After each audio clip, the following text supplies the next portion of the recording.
Welcome to the Slop Farm. Enjoy the video. You start by verifying drivers and opening the Intel control interface. This is where custom modes live. Once done, check that driver supports custom resolutions or has the custom resolutions section. Make sure any display is connected via the port you will configure. Some ports limit timing.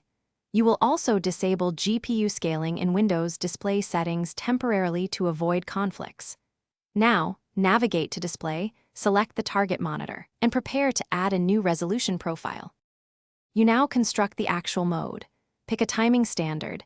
CVTRB usually helps for reduced blanking on modern panels. Next, enter exact width and height, the refresh rate you need, and adjust pixel clock if necessary. Lower blanking reduces bandwidth.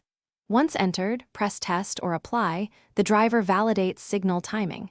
If the screen goes black, wait for the revert timer. Make sure to save the profile only after the display confirms the mode is stable and flicker-free.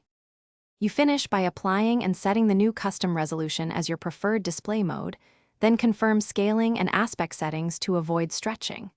If the mode fails, try CVTRB timing or reduce refresh.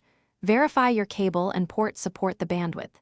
DisplayPort versus HDMI often matters. If problems persist, you can extract and edit or use a trusted custom timing utility, but proceed cautiously because incorrect timings can harm the display.